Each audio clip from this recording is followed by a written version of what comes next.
Yo, what's up guys, welcome back to a brand new video. Now this video I'm going to be doing a British Grand Prix review. So, yeah, sorry I haven't uploaded for the past 2 or 3 days. It's just I've been away, and I'm normally away for the weekends, like I'm normally out and stuff. So I never have time to make videos for you guys, so sorry about that. A lot of news does obviously go down in the weekends because it is obviously race weekend. But yeah, that gives me a lot of time though, at the end, like at the start of the week, to make a whole news video, compact everything that's happened over the weekend into one video. So we're gonna get straight into the British Grand Prix review. Obviously spoilers, so just beware now. So these are the final results. Lewis Hamilton won the race with Max Verstappen promoted to second place, and Nico Rosberg demoted to third, and I'll get right into that after I've finished the results.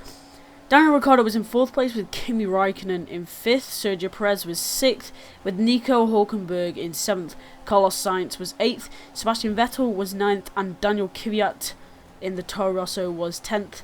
And that pretty much rounds out the top 10. So guys, why was Max Verstappen promoted to second, and why was Nico Rosberg demoted to third?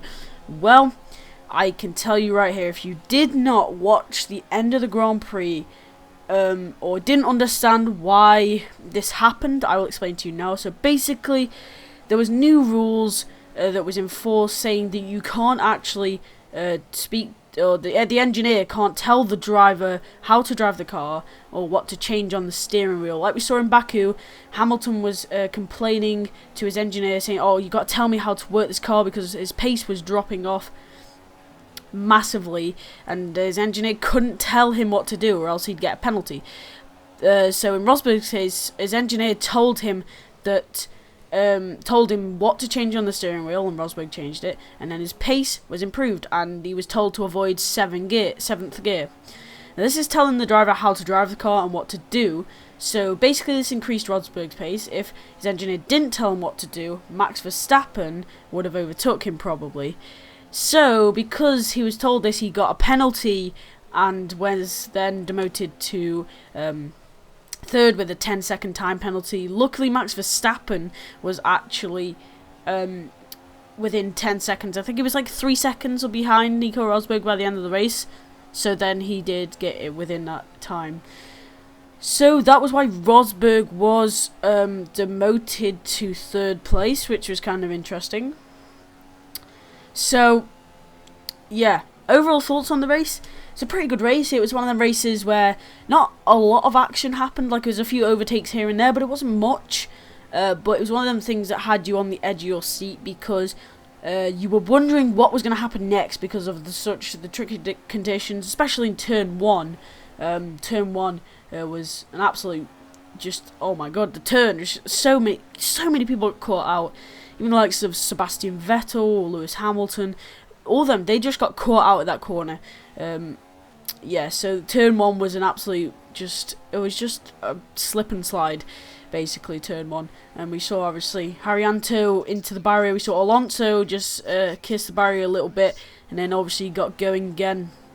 A lot of people into the gravel there, obviously. So, it's a pretty good race overall, because you didn't know what to come next. You didn't know what was coming next. But obviously a really good scrap between Max Verstappen and Nico Rosberg. Obviously they were going back and forth for a bit. Obviously Rosberg came on top, but then was demoted. And also in the news, when I was away, Kimi Raikkonen got a new contract with Ferrari for 2017. So that's obviously good for him, because he's consistent and stuff. So Ferrari, that's good on you. You've kept Kimi Raikkonen. Glad to see him in a seat next year in a pretty good car, because we know he can deliver sometimes. But obviously he is catching a little bit now. Although he is still a pretty good driver. So yeah, good on you, Kimi, for getting a new contract with Ferrari. And yeah, so obviously Hamilton won, which is good. And now the gap between Hamilton and Rosberg is 1 point, because Rosberg was demoted, which is going to be very, very interesting going into Hungary, which is on the 22nd of July to the 24th, I think. Correct me if I'm wrong, so don't quote me on that, but I think it is 22nd to 24th, if I'm correct. And then we get Germany, and then I think it's the summer break. I think it's 1 week gap in between Hungary and Germany.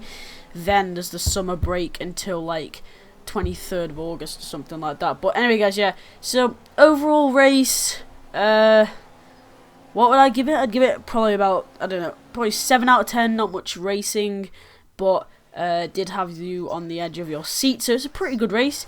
Driver of the day, I'd probably say either Max Verstappen or Lewis Hamilton, because one, Max Verstappen battling with Nico Rosberg. We haven't seen much of like that with the Mercedes. The only times we've seen Mercedes battling with other cars is when they've started lower down the grid. For example, Hamilton in China, in Baku, and yeah, that's the only time we've really seen the Mercedes fighting, unless they've been fighting with each other. But yeah, and then Hamilton, driver of the day, because, well, he just literally only made that one mistake. Strategy call was absolutely perfect. I guess you could say that for Rosberg and Verstappen as well, and Perez. But overall, it was an alright race, so I'll take that for the British Grand Prix. I will see you in the next news video, which should come out tomorrow. Anyway, guys, thanks for watching. I will see you guys in the next video. Peace out, guys.